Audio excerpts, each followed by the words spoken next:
Assalamualaikum warahmatullahi wabarakatuh. Yang terhormat kepada Bapak Dr. Haji Sapuri Musa, SPD, MPD, selaku dosen pengampu dari mata kuliah Inovasi Pendidikan, serta teman-teman yang saya banggakan. Dalam video kali ini, saya dari kelompok 10 ingin mempresentasikan materi tentang inovasi pendidikan anak usia dini.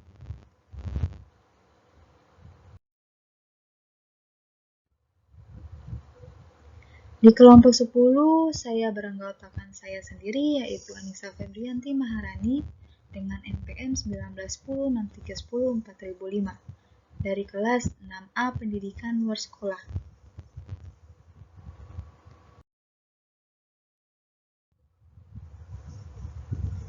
Di sini saya akan menjelaskan bahwa inovasi pendidikan tidak hanya bisa terjadi pada ranah kelembagaan, tetapi juga bisa terjadi pada ranah konsep pendidikan itu sendiri.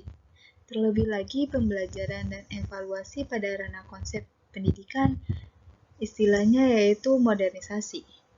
Modernisasi pendidikan adalah memperbarui ide, konsep, dan gagasan tentang pendidikan agar relevan dengan perkembangan zaman. Dengan demikian, inovasi pendidikan adalah modernisasi pendidikan itu sendiri. Inovasi pendidikan termasuk inovasi PAUD menjadi sangat penting mengingat bahwa potensi kecerdasan dan dasar-dasar perilaku seorang anak terbentuk pada rentang usia ini. Sedemikian pentingnya masa ini sehingga usia dini sering disebut the golden age atau masa emas. Pada usia ini, anak dapat menyerap semua pembelajaran. Pada inovasi pendidikan atau termasuk inovasi PAUD juga hingga saat ini didominasi dengan inovasi media pembelajaran berbasis teknologi. Meskipun inovasi pada ranah ini penting, sebenarnya inovasi yang ada di PAUD tidak terbatas dengan ranah pembelajaran saja, melainkan juga mencakup permodelan. Inovasi PAUD juga seharusnya disusun secara sistematis sehingga menjadi model PAUD yang inovatif. Inovasi ini harus bisa dilakukan secara sistematis mulai dari visi, misi, sasaran dan prasarana, metode, dan media hingga evaluasi pembelajaran. Inovasi PAUD secara menyeluruh dari sistematis ini diharapkan memiliki dampak transformatif bagi pengembangan PAUD di Indonesia. Inovasi pendidikan secara umum cenderung pada model-model kelembagaan pendidikan. Sekedar contoh seperti boarding school, sekolah Islam terpadu, full day school, dan sebagainya.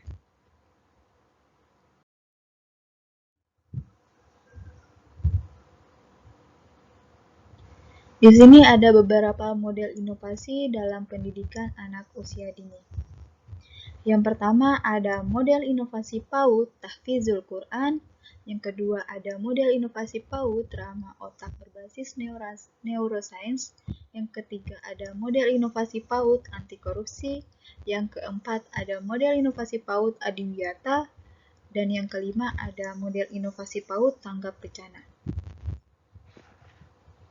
Inovasi PAUD juga memiliki beberapa cakupan di mana ada inovasi dalam kelembagaan, modernisasi atau reformasi sistemnya, discovery pembelajarannya, pengembangan model, dan investasi teknologi pembelajaran.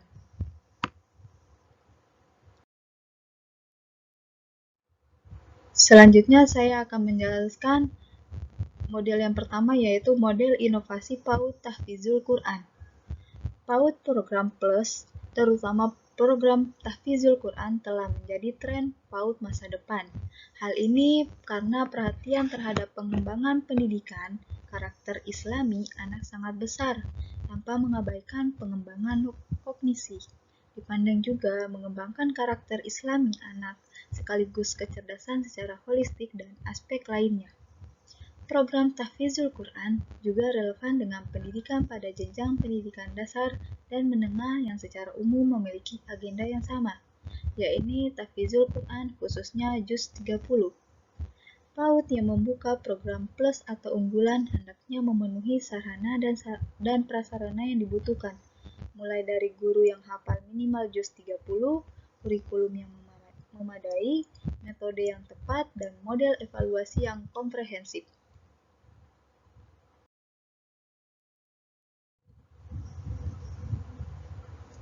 Yang kedua, saya akan menjelaskan tentang model inovasi PAUD ramah otak berbasis neuroscience. Otak adalah permata dari mahkota tubuh manusia. Ilmu yang mempelajari otak atau sistem saraf pusat adalah neuroscience. Ilmu neural atau ilmu berpikir. Neuroscience merupakan ilmu yang perkembangannya paling cepat di abad ke-21 ini, mengalahkan fisika kuantum yang sempat meroket di abad ke-19. Secara anatomis, otak dapat dibagi menjadi 3, baik otak besar belahan kanan dan kiri, otak kecil dan medula spinalis, maupun otak depan, otak tengah, dan otak belakang. Bagian-bagian terpenting otak yang terkait dengan pendidikan adalah korteks prefrontal, sistem limbik, dan batang otak. Dalam Islam, neuroscience memiliki jejak neurobiologi. Dalam Al-Quran, surat Al-Alaq ayat 15-16. Kedua ayat ini menggunakan istilah nasiyah, yang artinya ubun-ubun. Dalam sejarah kata, pada abad ke-7 sejak turunnya Al-Quran belum ada kata otak, sehingga Al-Quran tidak menggunakan kata otak melainkan nasiyah. Di samping itu, perintah berpikir atau akt sebagai fungsi otak jauh lebih penting, sehingga kata ini terulang terus sebanyak 10 kali.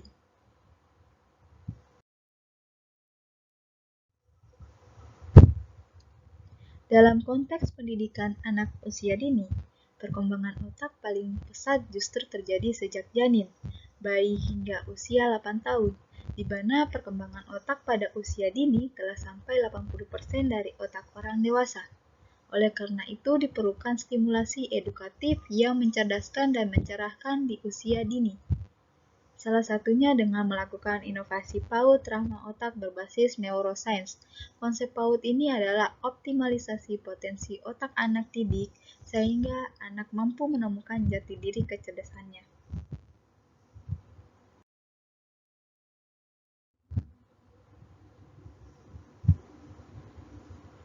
Bagi lembaga PAUD yang akan melakukan inovasi menjadi PAUD ramah otak berbasis neuroscience, setidaknya harus memenuhi unsur-unsur, yaitu yang pertama, pengembangan kompetensi guru, khususnya kompetensi pedagogik yang berwawasan neuroscience.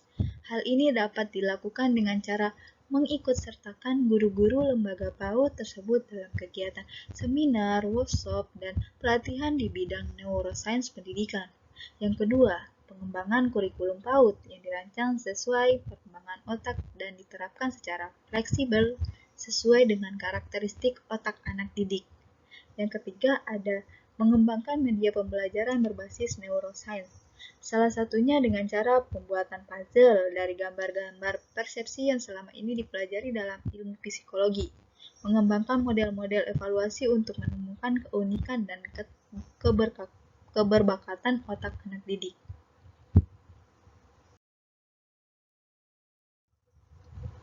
Selanjutnya saya akan menjelaskan model yang ketiga, yaitu model inovasi PAUD anti korupsi.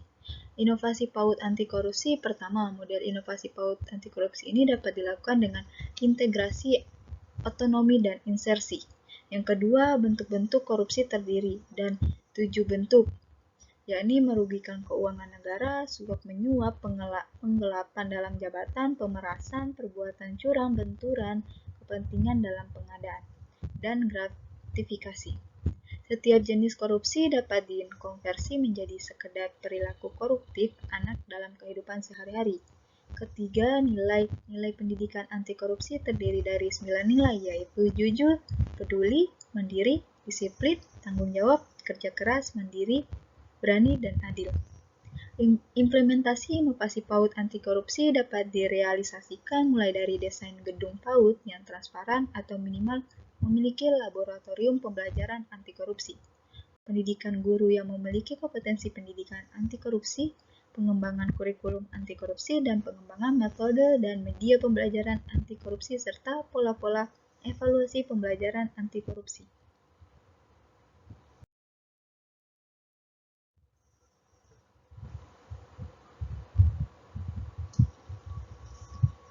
Selanjutnya saya akan menjelaskan model inovasi yang keempat, yaitu model inovasi PAUD Adiwiyata. Sekolah Adiwiyata pada umumnya dan PAUD Adiwiyata pada khususnya merupakan program Kementerian Lingkungan Hidup dan Kementerian Pendidikan dan Kebudayaan yang tertuang dalam Permen LH nomor 55 tahun 2013. Tujuan PAUD Adiwiyata adalah yang pertama, kebijakan PAUD berwawasan lingkungan. Yang kedua, kurikulum 2013 PAUD berbasis lingkungan. Yang ketiga, pembelajaran anak usia dini bermuatan lingkungan berbasis partisipasi warga sekolah. Dan yang keempat, sarana dan prasarana PAUD yang ramah lingkungan.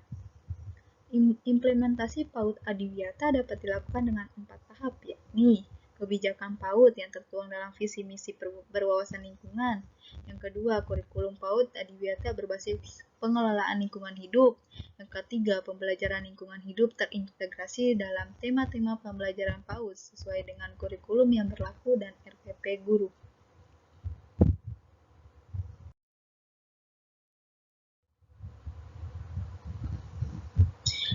Selanjutnya saya akan menjelaskan model inovasi yang kelima, yaitu model inovasi PAUD tanggap bencana.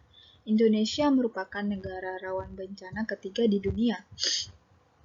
Hal ini karena Indonesia berada pada lempeng tektonik Eurasia, Pasifik, dan Indo-Australia, bertepatan dengan jalur sabuk api atau Ring of Fire, pegunungan aktif, dan kawasan beriklim tropis.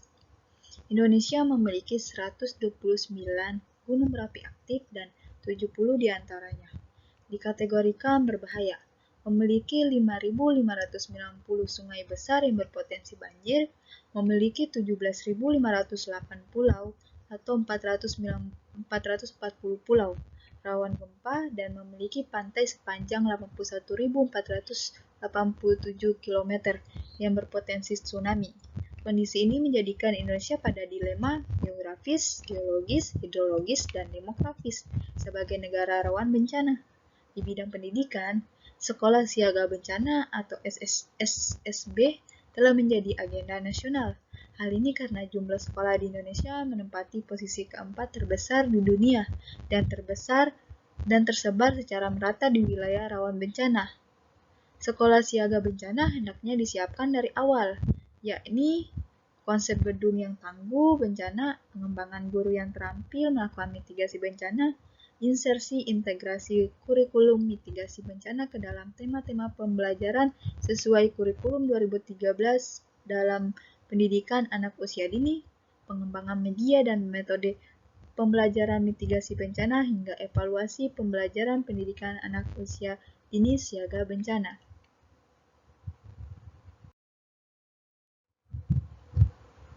Sekian presentasi dari saya, kurang lebihnya mohon maaf. Wassalamualaikum warahmatullahi wabarakatuh.